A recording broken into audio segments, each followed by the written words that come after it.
are not targeting anyone else in Gaza but civilians. Hamas is cynically, but rather terrorists, of course.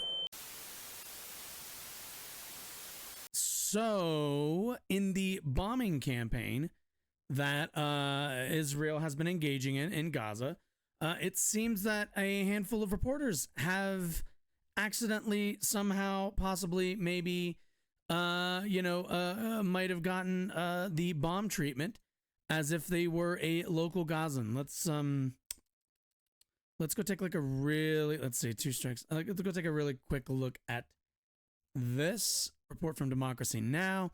At least 31 journalists have been killed since October 7th across the region, 26 Palestinian, 4 Israeli, and 1 Lebanese. Among the casualties in Reuters is Reuters visual journalist Issam Abdallah, who was killed in southern Lebanon on October 13th.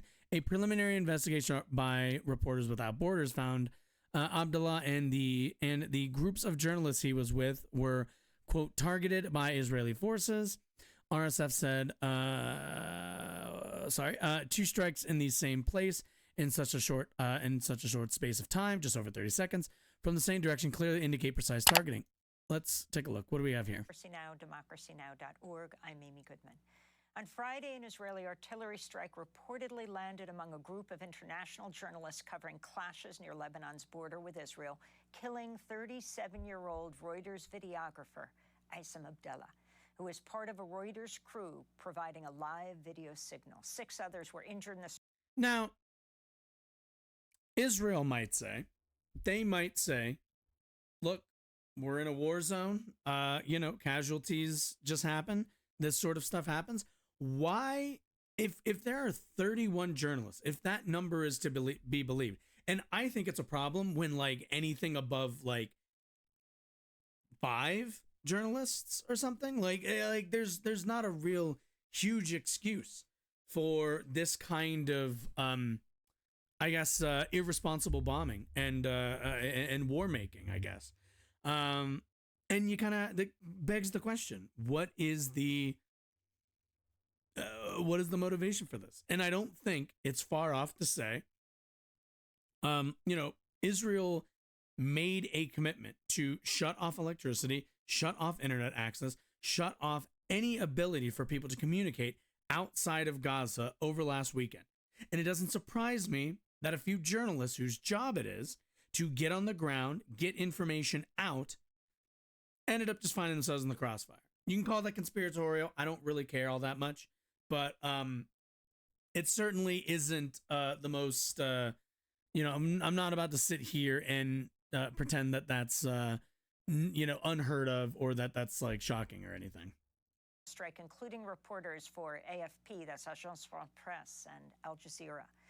The Lebanese army said in a statement, Israeli troops fired the shell that struck the journalist. Lebanon's foreign ministries requested a complaint be filed by Beirut's mission to the United Nations over what it called a, quote, flagrant violation, a crime against freedom of opinion and press, unquote.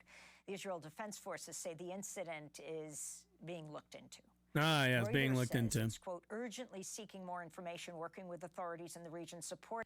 And this goes back to, we haven't watched it, but I'm sure everybody's seen it by now.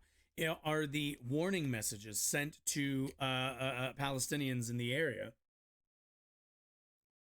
about future targets, that are done in English, that are, that are kind of clearly not for Gazans, not for Palestinians. It's not, those messages were for Western media and for people to make the argument that like, oh, well, they're being responsible.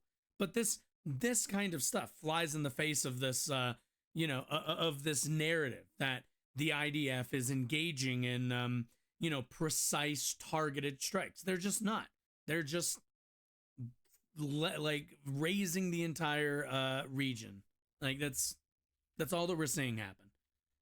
Supporting Issam's family and colleagues.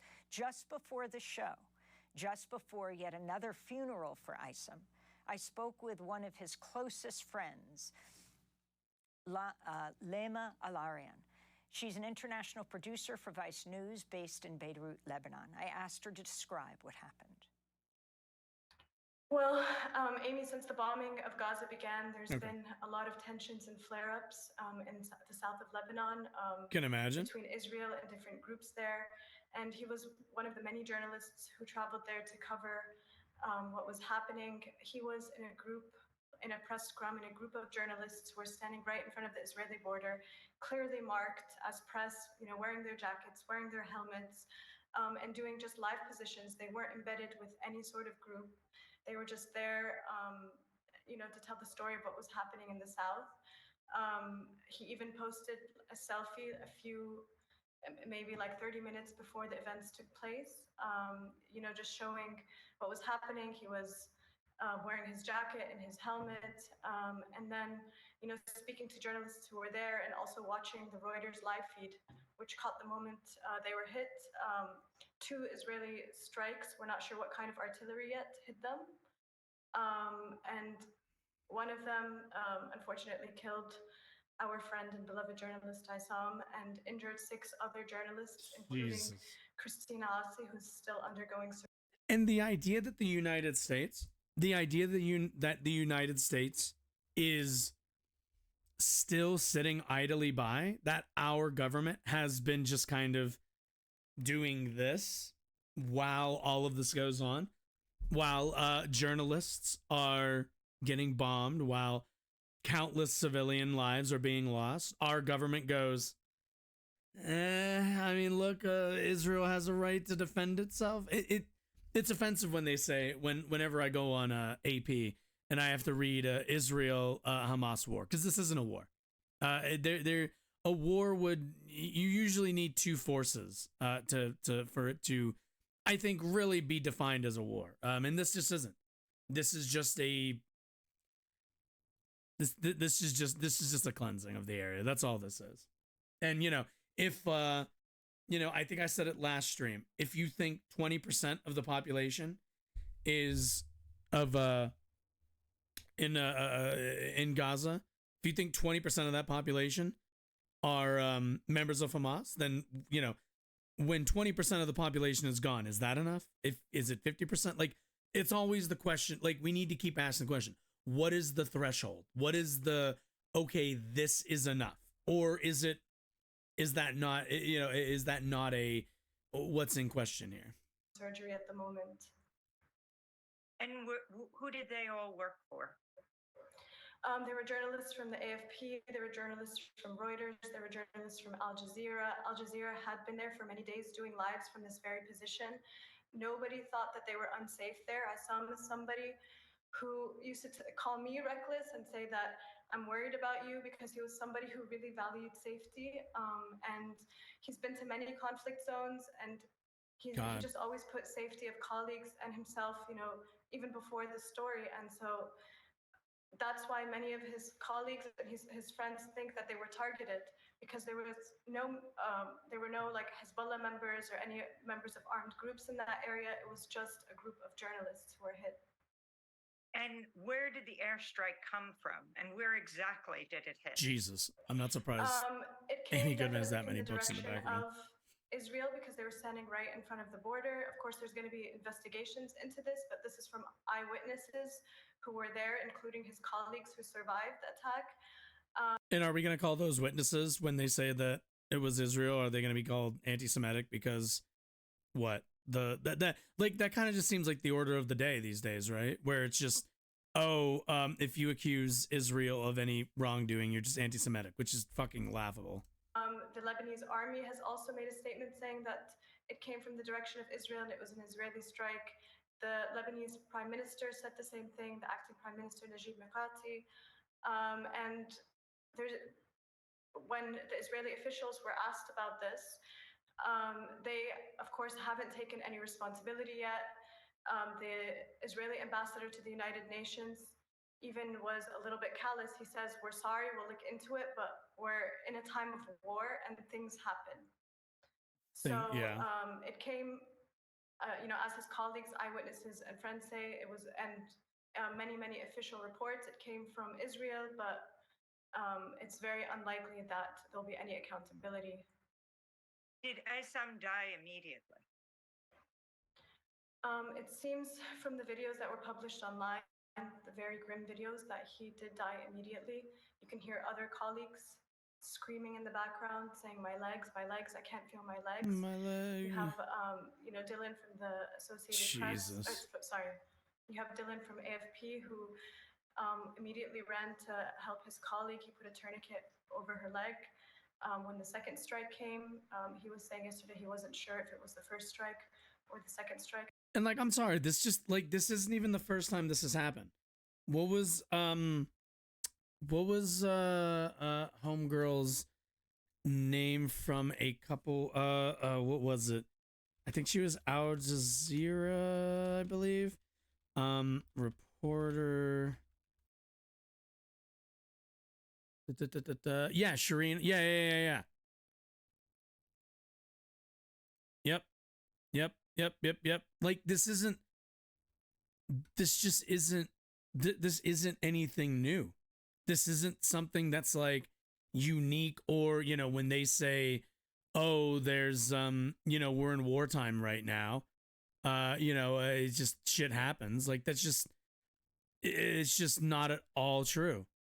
What do we got? 195 dead, 20 missing in BLS strikes.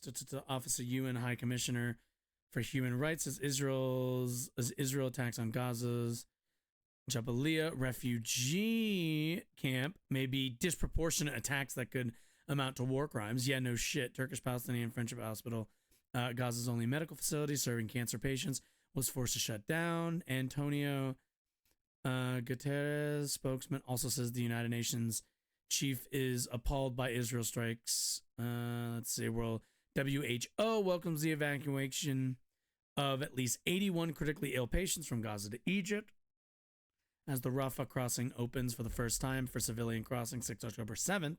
335 holders of foreign passports were also reported.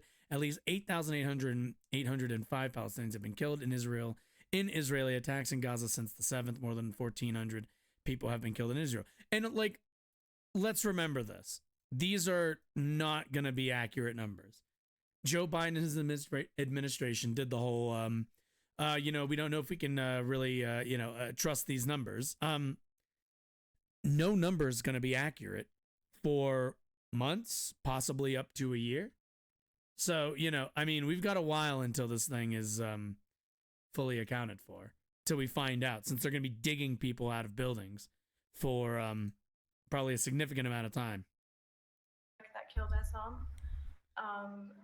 But unfortunately, I've been looking for his voice in any of the videos that have been published, especially immediately after the attack, when I was trying to figure out if my friend was safe or not, and I couldn't hear his voice. So I think it was an immediate death.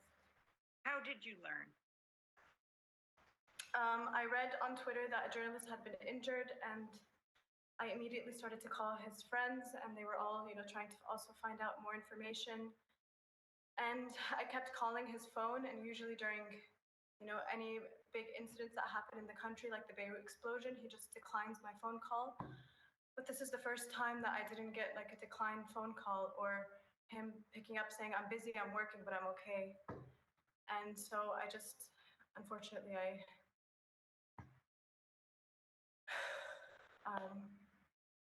just felt that it was him who had passed away. We knew that he was with the other journalists that day. And it was a Reuters live feed that had caught the moment of impact, which, he was running with two of his other colleagues who traveled here from Iraq. When was the last time you saw him? Jesus. Ay. Oh, it looks like this is confirmed by the IDF, by the way. But I can tell you that we are not targeting anyone else. But I can tell you that we are not targeting anyone else in Gaza but civilians. Hamas is cynically, but rather. Jesus. No. Don't, no. We're going to let that play again. We are not targeting anyone else in Gaza but civilians. Hamas is cynically, but rather terrorists, of course. But I can tell you that we are not targeting anyone else in Gaza but civilians. Hamas is cynically, but rather terrorists, of course. But I can tell you that we are not targeting anyone else in Gaza but civilians. Hamas is cynically, but rather. Like, what am I supposed to say? What the fuck are any of us supposed to say? Look, there are going to be people who will say that was just like, it's just a slip, just a small mistake or whatever. But how do you make that mistake?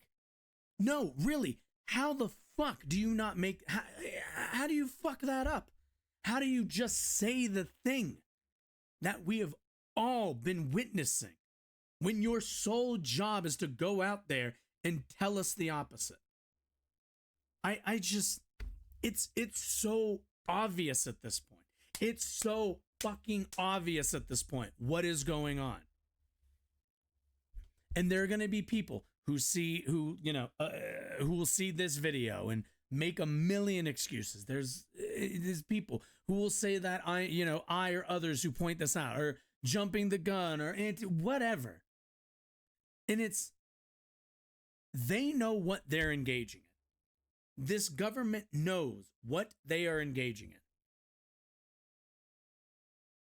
in. And they have since October, what is it, the 7th, since the October 7th attack, since October 8th, have done a dog shit job at being able to convince regular people that any of this is what justice looks like, that any of this is what is what is good for the people of Israel, is good for the region. Like, it's obvious. It's obvious at this point. God, I might just clip that and keep it. Like, I might just it doesn't get more, it just doesn't. It doesn't get more obvious than that. God, that's fucking awful. It's appalling, quite frankly. The thing that they tell, like at the end of all YouTube videos where they tell you to like click on one of these like things to watch more videos. Yeah, I've been meaning to film one of those. So that's what I was doing. I was just setting it up to film one.